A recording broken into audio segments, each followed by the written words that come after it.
datang di podcast Bincang PKM. Gimana nih kabarnya? Semoga sehat selalu ya. Jangan lupa ngerjain tugasnya biar nggak mepet deadline nih. Ya nggak sih kak?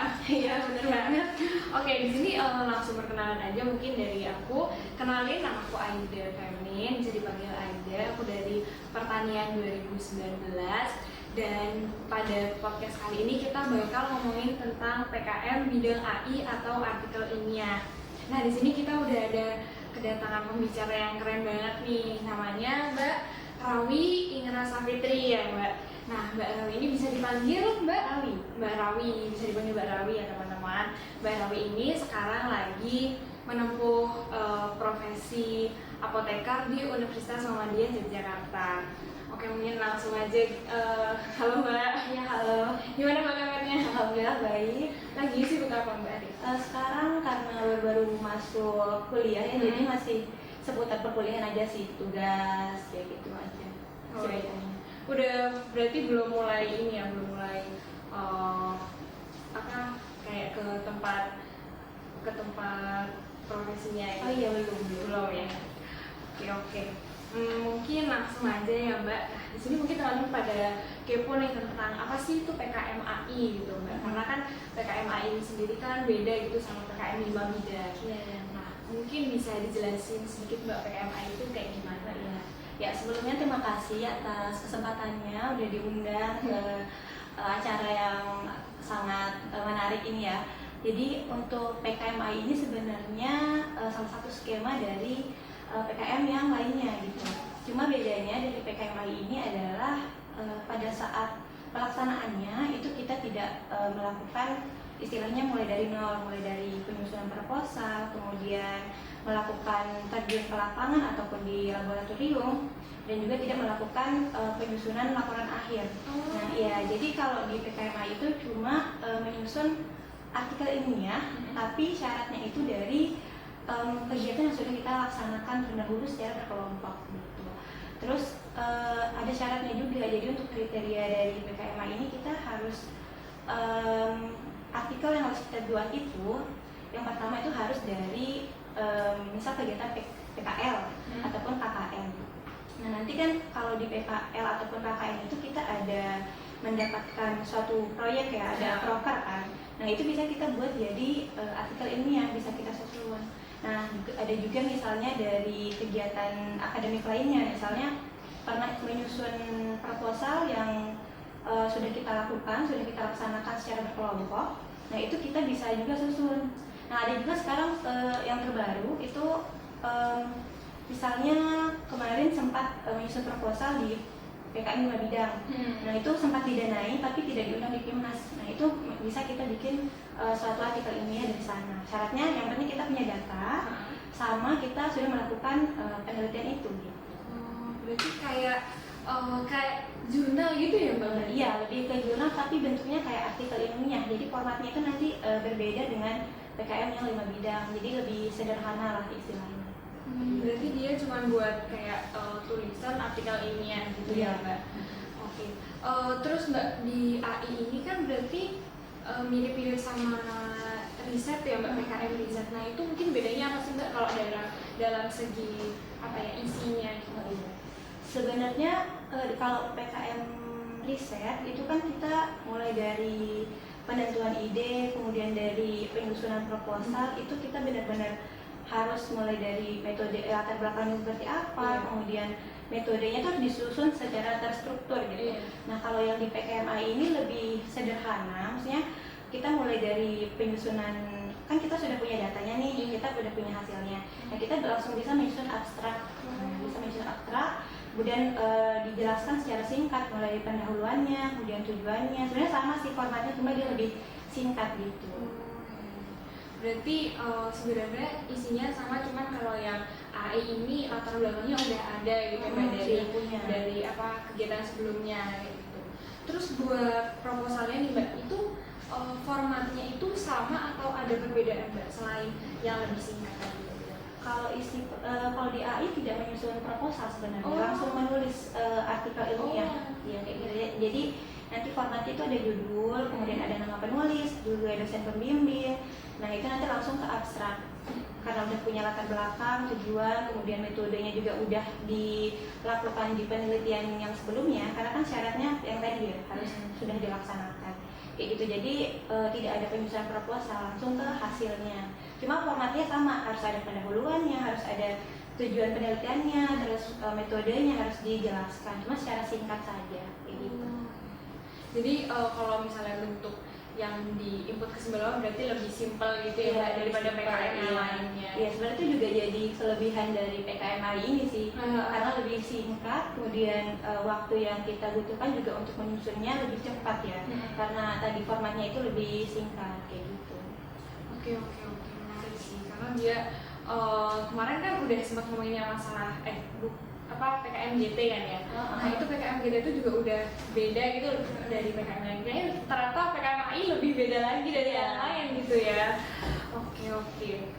Terus Mbak, kan PKM AI ini juga ada lolos pendanaan gitu kan Mbak. Nah itu nanti dananya itu terserah kita mau diapakan, maksudnya dibuat dilaksanakan penelitian itu atau gimana? Jadi karena penelitian sudah dilaksanakan, jadi PKM ini kan bentuknya intensif ya. Yeah. Jadi nanti setelah di review kan kita kirim ke kampus dulu kan, di review secara internal, baru di review eksternal, dan nanti kalau memang artikel yang kita buat itu layak untuk didanai, nanti kita mendapatkan dana sekitar 3 juta untuk yang intensif. Memang beda ya jumlahnya dari PKM 5 bidang, di FTA ya beda. Cuma untungnya untuk apabila kita mendapatkan dana ini, jadi kita bebas untuk menggunakan dana itu karena tidak ada pelaporan juga kan. Jadi cukup kita mengirimkan data yang kita punya, artikel yang kita punya secara daring, dan tidak ada presentasi juga, dan nanti dinilai. Setelah dinilai, ya udah nanti kita mendapatkan uang itu dari kampus dan bisa dicairkan. Terus itu dengar-dengar Mbak, PKM AI ini katanya nggak ada PIMNAS dan segala macam itu. Ya itu kelebihannya dari PKM AI sebenarnya. Kita tidak perlu ikut serta ya dalam PIMNAS, walaupun sebenarnya semua orang pengen ikut PIMNAS ya. Cuma karena PKM AI ini sudah dilaksanakan penelitiannya dan tidak di PKM kan gitu kan ya. Jadi tidak perlu ikut PIMNAS kayak gitu. Oke. Terus Mbak, dari PKM AI ini ya, kan PKM tuh ada banyak bidang. Nah kenapa sih Mbak milih PKM AI buat bidang yang Mbak pilih? Ya, kalau saya sebenarnya kenapa pilih PKM AI itu karena yang tadi ya, penelitian yang saya sudah lakukan itu sayang datanya kalau tidak dipublikasikan gitu kan, biar data yang kita punya itu lebih bermanfaat, kemudian lebih diketahui banyak orang, kan merupakan suatu kebanggaan juga kan buat kita gitu. Jadi karena saya sudah punya data dari lomba-lomba yang pernah saya ikuti atau dari kegiatan yang pernah saya ikuti gitu, jadi saya masukkan ke PKM AI gitu. Karena kalau di tempat saya tuh di UM-nya, jadi ada suatu tim yang saya ikuti ya. Saya mengikuti tim itu dan memang berkecimpung di dunia PKM. Dosennya juga khusus yang memang tertarik di bidang PKM gitu. Nanti dibimbing dari sana. Nah, setelah kita mengikuti lomba-lomba tadi kan kita punya banyak data yang memang jadi arsip bagi tim itu gitu. Jadi daripada datanya tadi disimpan saja, dan lebih baik kita membuat suatu artikel ini yang nantinya dilombakan kayak gitu. Jadi manfaatin data buat ikut PKM itu kan lumayan juga ya Mbak buat ikut akhir. Oke. Terus Mbak, judulnya Mbak ini ya Mbak kalau nggak salah, uji fraksi etil asetat biji melinjo sebagai agen antioksidan dan sitotoksik pada sel kanker hewan. Nah ini kalau dibaca nih kayaknya sulit nih Mbak, kayak sulit dimengerti. Nah AI itu emang harus eksakta atau boleh sosial sih Mbak sebenarnya? Sebenarnya bebas ya, tergantung bidang yang kita dalami gitu. Karena kalau saya di farmasi waktu saat S1, jadi memang tertariknya di bidang penelitian gitu. Misalnya kalau ingin, yang tadi saya bilang kalau misalnya mau KKN ataupun PKN dan juga kegiatan akademik lainnya, itu bisa dijadikan AI, asalkan yang tadi yang sudah dilakukan terlebih dahulu. Jadi tetap bisa. Berarti topiknya sebenarnya bebas, bisa sosial, bisa eksakta gitu Iya, ya. iya. Tergantung gimana cara bikinnya ke artikel ilmiahnya itu. Iya, gitu, Mbak. betul. Oke, oke, oke. Terus buat nyari latar belakangnya, berarti kan dari hasil yang udah ada nih Mbak. Nah, ketika hasil itu kita ada ubah, misalnya ada salah satu variabel kita ubah gitu, itu apa ya Mbak? Boleh nggak sih Mbak gitu? Karena kan itu pasti udah mengubah dari hasil kegiatan lama gitu. Jadi istilahnya kayak menginovasi itu boleh nggak sih Mbak? Terus dimasukin di PKMAI. Sebenarnya harus sesuai dengan apa yang telah kita dapatkan terdahulu sih. Iya. Harus sama. Maksudnya kalau misalnya di data sebelumnya memang dapatnya seperti itu, di artikel ilmiah itu harus ditulis seperti itu karena latar belakang dari penulisan artikel ilmiah itu kan dari sana ya. Iya. Jadi harus sama. Itu harus dicantumin nggak sih Mbak? Misalnya apa ya?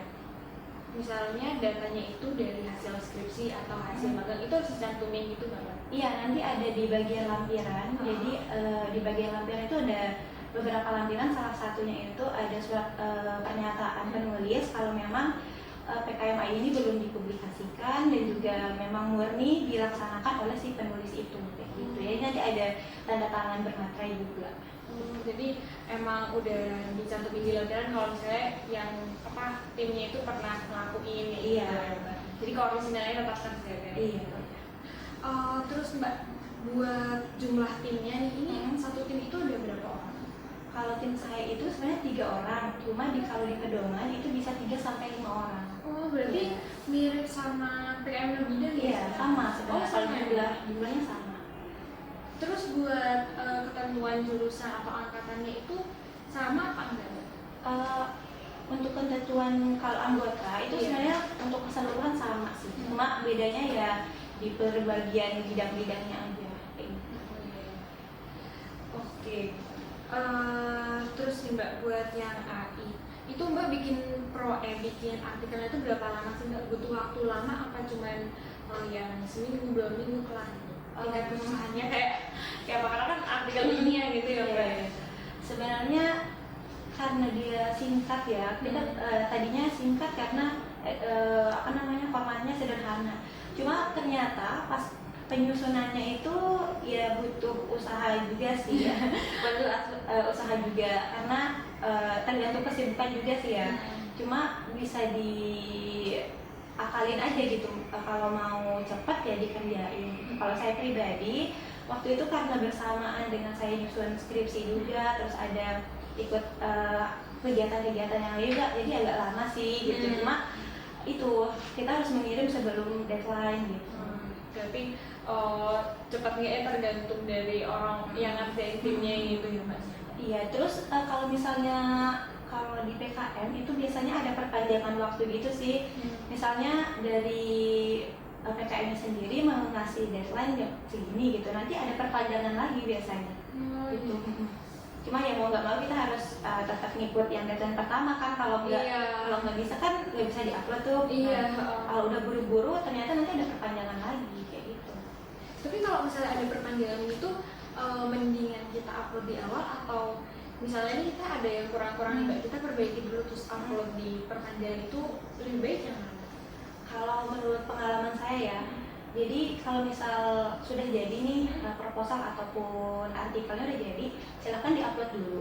Nah nanti kan itu direview sama bagian kampus dulu. Bagian kampus dulu kan. Iya. Setelah direview internal nanti udah kasih lihat di mana nih harus diperbaiki. Nah jadi sebaiknya diupload dulu sih. Diupload dulu. Itu kalau habis diupload bisa ini lagi nggak sih Mbak? Maksudnya kalau misalnya ada perubahan kita bisa tarik lagi terus kita upload yang bisa. Nanti di bagian filenya itu bisa diubah. Oke, menarik sih. Soalnya kayak yang beda banget sih teman-teman AI ini gitu. Terus Mbak, buat apa ya? Buat timnya ini kemarin itu Mbak seangkatan semua atau Mbak ada yang ambil kelas? Ada yang tingkat? Jadi karena tadi saya ada di suatu tim dan itu terdiri dari beberapa angkatan ya, karena saya angkatan yang paling tua, jadi untuk mendorong adik-adik kelas yang itu yang ada di bawah saya, jadi saya ngambil satu orang itu untuk ada di tim saya gitu. Nah nanti untuk anggota saya kalau sudah tahu bagaimana sih cara penulisannya, terus apa yang harus ditulis, kemudian apa syarat-syaratnya itu, baru dia nanti dijadikan dijadikan ketua kayak gitu. Kalau di tim yang saya masuki kayak gitu.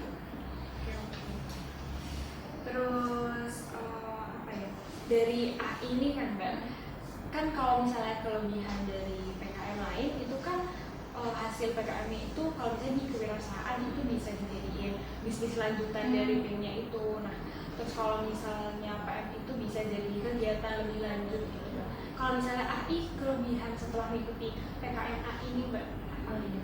Jadi kalau misalnya sudah ikut PKM AI, kita itu bisa mempublikasikan hasil karya kita, artikel ilmu saya itu bisa dipublikasikan tentunya dengan persetujuan si penulis.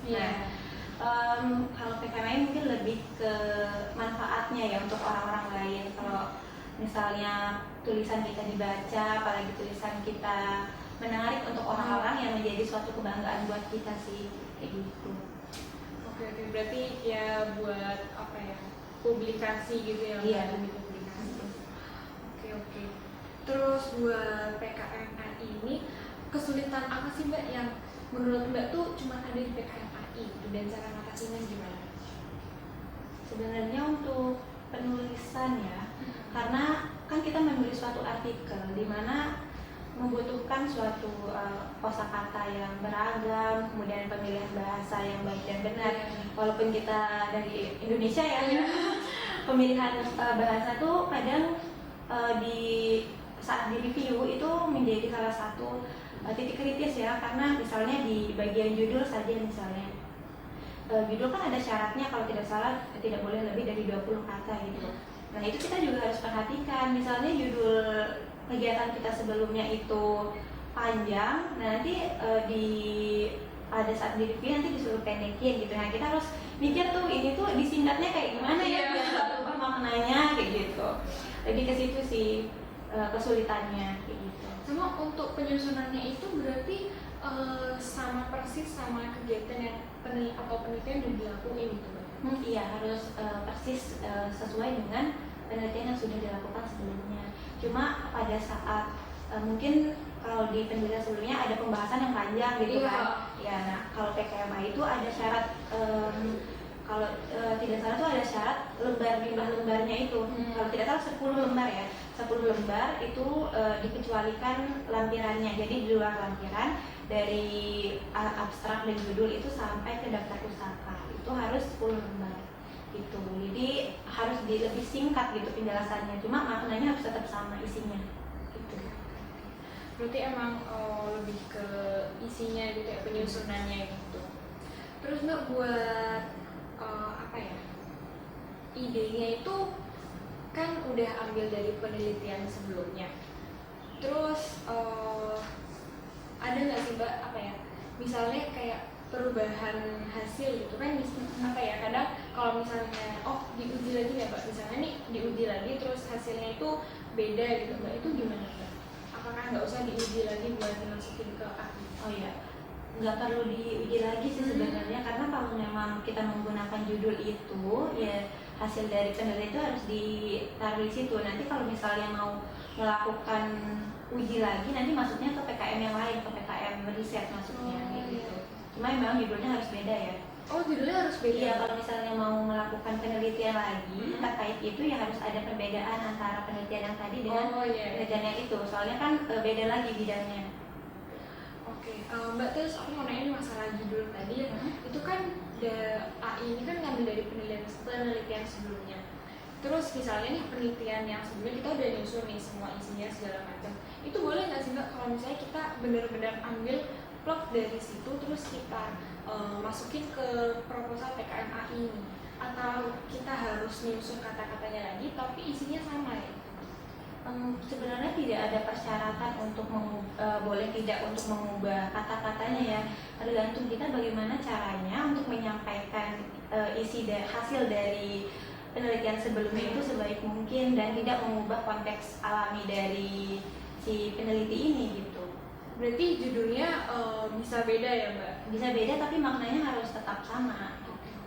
Kalau kalau misalnya sama gitu boleh nggak? Boleh. Berarti boleh sama Iya, ya? boleh. Berarti sebenarnya kalau misalnya kita udah punya penelitian terus mau dimasukin ke AI, ya agak mudah gitu ya? Iya, itu salah satu kelebihannya sih. Kita langsung bisa nulis kan. Jadi kalau udah punya data, kita bisa langsung susun artikel ilmiahnya gitu. Berarti itu apa kelebihan buat teman-teman yang habis magang atau lagi nyusun skripsi kayak Iya. gitu ya Mbak? Cuma data kalau di skripsi itu syaratnya kita harus mengerjakan itu secara berkelompok atau secara tim. Jadi pada saat pengambilan datanya itu kita mengambilnya secara misalnya saya sama kakaknya nggak langsung ngambil gitu kan, secara bersamaan. Nah, datanya itu bisa dijadikan artikel ilmiah. Tapi kalau ngambilnya sendiri-sendiri itu nggak boleh. Kayak gitu. Oke, berarti kalau misalnya Mbak kan satu tim tuh ber-3 sampai ber-5 nih ya, itu berarti penelitian diambil satu orang gitu kan Mbak? Berarti Iya. yang lain ya cuma sebagai anggota ya? Iya, betul. Oke, menarik sih, soalnya emang istilahnya kayak apa ya, nggak mengembangkan juga tapi malah istilah gampangnya kayak copy paste Iya, kayak sebenarnya menulis ya, ulang iya kayak sebenarnya, menulis iya. ulang ya Mbak. Oke. Terus nih Mbak terakhir ya, mungkin pesan buat teman-teman pejuang PKM 2020 dan nih terutama buat yang tertarik buat ikut PKM AI gitu Mbak. Iya, jadi buat teman-teman atau adik-adik yang masih bingung atau masih belum tahu ini idenya harus seperti apa atau mau ngambil topik apa gitu. Kalau memang masih bingung itu silakan menjadi anggota dulu. Karena saya dulu mulainya dari anggota dulu. Nah, belajar dari kata tingkat karena biasanya lebih berpengalaman kan. Iya. Tapi kalau memang sudah punya ide itu silakan untuk mencari dosen pembimbing yang memang sesuai dengan bidang yang kita mau. Nah, setelah mempunyai dosen pembimbing, biasanya kan ada bimbingan gitu kan, ada konsultasi, itu silakan dimanfaatkan sebaik mungkin karena biasanya dosen-dosen itu lebih tahu terkait isu-isu apa sih yang sedang diperbincangkan, misalnya di bidang pertanian, misalnya dosen-dosen lebih tahu ya terkait apa sih yang harus kita angkat gitu, permasalahan apa. Nah, nanti kalau sudah dapat, silakan langsung disusun. Mau disusun seperti apa dan mau masuk ke bidang PKM yang mana. Nah, apabila sudah nanti silakan diupload tepat waktu tentunya ya. Diupload tepat waktu dan juga diikuti apa kata reviewer. Nah, biasanya reviewer kan menaruh revisi-revisi Iya. kayak biasanya. Nah, itu silakan diikuti sesuai dengan apa yang sudah disampaikan oleh reviewer. Kemudian yang paling krusial itu kita harus mengikuti pedoman ya, karena pedoman sangat penting. Apalagi misalnya di bagian judul saja, karena kan judul pertama kali dilihat ya. Apabila nanti judulnya sudah salah, karena kan kita saingannya sama seluruh Indonesia ya. Apabila judulnya sudah salah itu kemungkinan besarnya untuk dicek di lembar-lembaran selanjutnya itu sangat kecil gitu.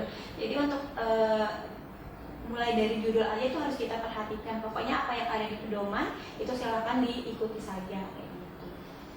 Oke, jadi berarti kalau bisa benar-benar ikut pedoman dan tanya-tanya ke dosen nih teman-teman tentang isu-isu apa sih yang lagi hangat akhir-akhir ini gitu ya Mbak. Oke, mungkin makasih nih Mbak udah ngulangin waktunya buat ngobrol-ngobrol tentang PKM AI ini sama kita. Sama-sama. Semoga teman-teman di sini mungkin dapat pengetahuan baru ya tentang PKM AI ini, jadi biar semakin tertarik buat ikut PKM AI gitu. Mungkin terima kasih Mbak Rawi udah udah ngasih ilmu bagus buat kami. Oke, sampai jumpa di podcast selanjutnya.